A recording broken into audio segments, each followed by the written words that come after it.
Was going to be Jolyon, but I'm going to give him a moment just to have a sit down, put his feet up, maybe have a glass of water. So can I introduce Rebecca Bryson, who's from Sheffield St Mary NHS and speaking from Unison in a personal capacity. Rebecca Bryson.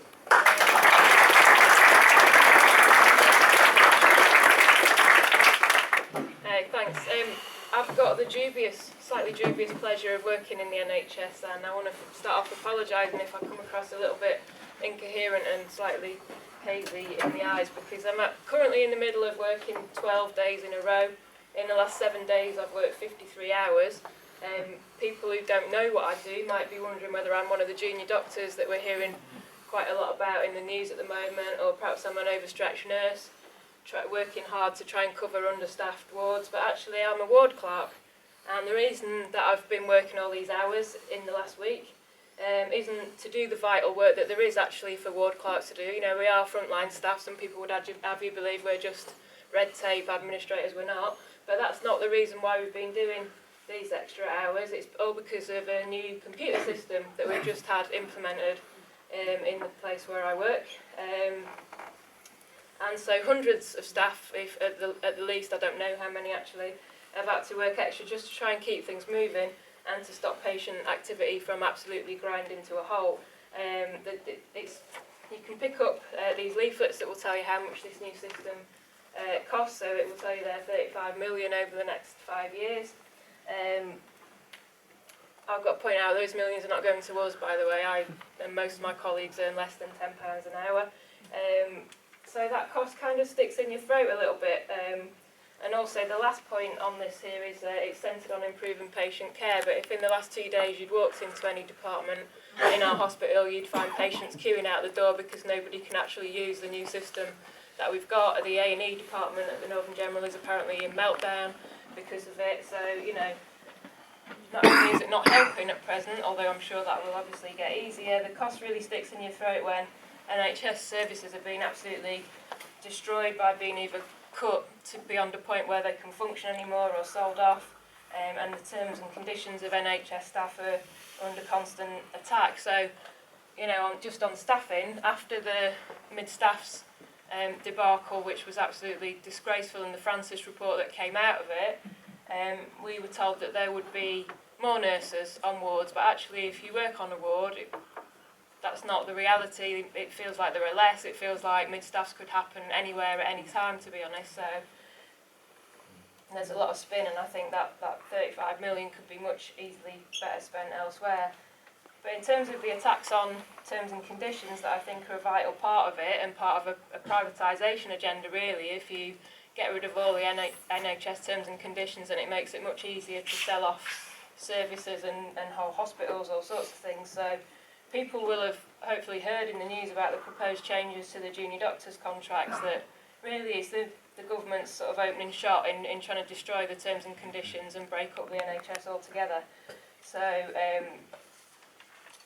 it's all under the guise of 7-day working, and that Jeremy Hunt's attempt to discredit NHS staff and make out that somehow we don't already work 7 days and you can't access NHS services 7 days a week really backfired when NHS staff took to social media quite spectacularly to show that they do work 7 days in all sorts of appalling conditions using the hashtag I'm in work, Jeremy.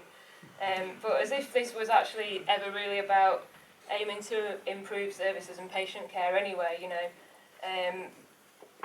In reality, it's going to be about spreading already overstretched resources and services even thinner.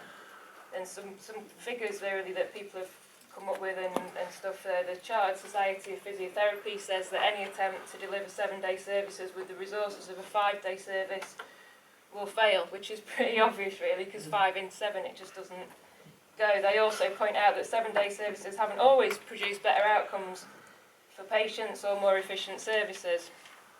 So, you know, those 7-day services that this is all supposed to be based around are not even proven to be the right way forward or necessarily what patients want. You know, people want to be able to access certain services immediately, but other things, you know, not many people want to go to an outpatient appointment on a Sunday afternoon or, you know, at 10 o'clock at night and so on. So even if, you know, they were proven to be the right way forward, that's not the reason the government wants to do this. I'm also on the unsocial hours payments. I want to be clear about what these are. They're not a bonus, they're not some sort of additional extra, they're a fundamental part of people's wages, a lifeline really to a lot of poorly paid staff. It's what pays the bills or the mortgage, makes working those undesirable shifts more bearable. So if those are scrapped, really the bosses are going to struggle to get staff to work, even in essential services. They're going to struggle to get people to work nights, to work weekends and so on. So even before the stuff with the attack on the junior doctors' contracts, RCN and Unison, the Royal College of Nursing, that is, in Unison, had already said that they would ballot for industrial action if this attack continues and starts to come through.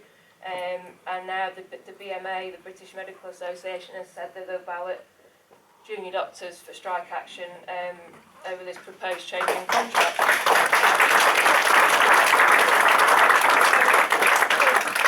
The response of the junior doctors and medical students has been absolutely fantastic. It's got to be said, you know, NHS England had called a number of meetings to hear from doctors and students, all of which were oversubscribed almost immediately. There were thousands of people signing up saying that they were going to protest outside. So the response from NHS England, they cancelled all the meetings. You know, this is how scared they are. So I think it's right what people are saying. Sam was saying, you know, they are running scared. So they're nasty and they're vicious, but they're also scared. So they cancelled the meetings and said they were going to talk to the BMA reps instead. But thankfully the protest went ahead, and people might have seen that in London last night. Thousands of junior doctors actually blocked Whitehall.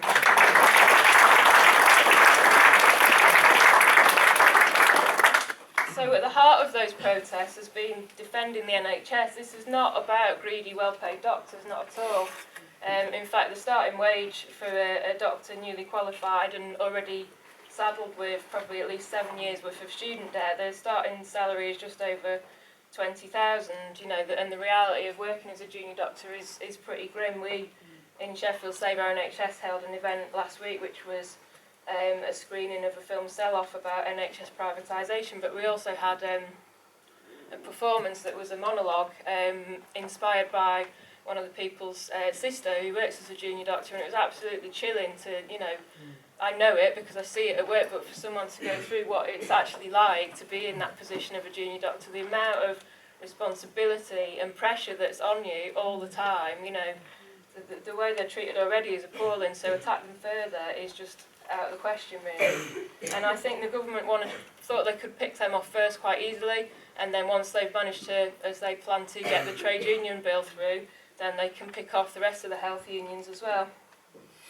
So we're going to have to make sure that that doesn't happen, and we do that by all sticking together. So, you know, all these unions are talking about balloting, they should do it now, because if the attack is starting on the junior doctors' contracts, then the attack is starting on all NHS staff. You know, so we should be balloting now and fighting on it together. There's a briefing on the proposed doctor contract changes this Thursday at the medical school, which is up at the Hallamshire Hospital at 6 o'clock. And I think we should leaflet with the People's Assembly leaflets. We should make sure that as many of those medical students and junior doctors as possible are coming along with us on Sunday to Manchester.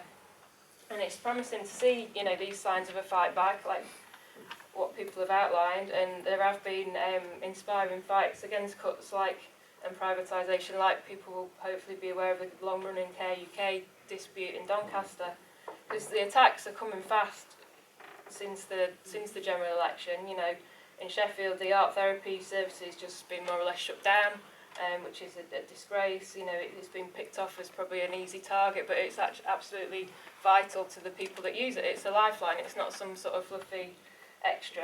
GP practices, serving some of the most vulnerable patients in Sheffield, have been threatened of going out of existence recently because of funding changes. So that's places like Devonshire Green Medical Centre in Page Hall.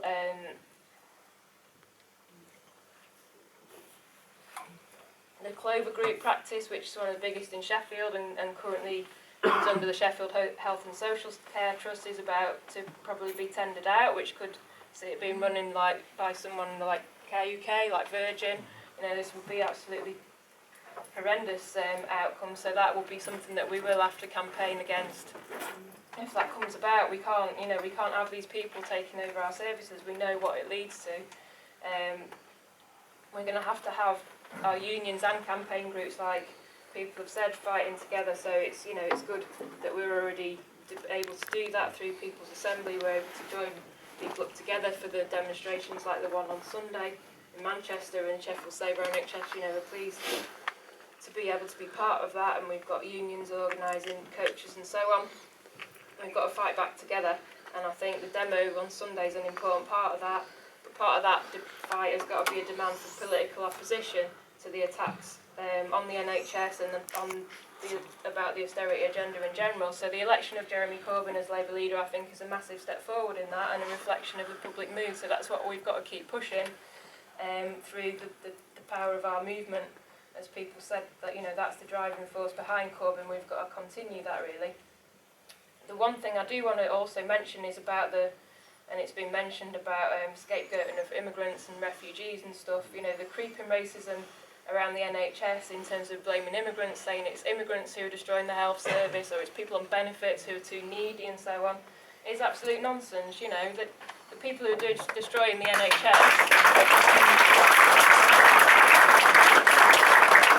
we all know who's destroying the NHS. It's the government, it's the Tories and the private companies.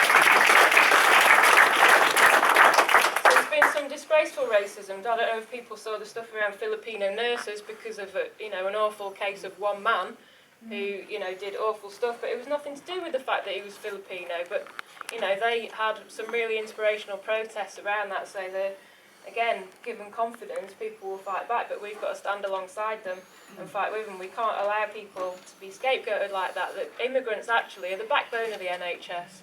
If we didn't have people who'd come to this country to work as doctors, nurses, our hospitals wouldn't run. It just wouldn't happen. So we can't allow that kind of scapegoating to go on, and that's got to be a fundamental part of any campaigning around the NHS, I think. So, you know, just to finish, we need people in power who are not going to waste billions of pounds on computer systems that don't benefit anyone, or who are going to make cuts and sell off services. We want people who are going to invest in proper services, not just gimmicks, and to ensure that we have staff wanting to work and remain working in the NHS.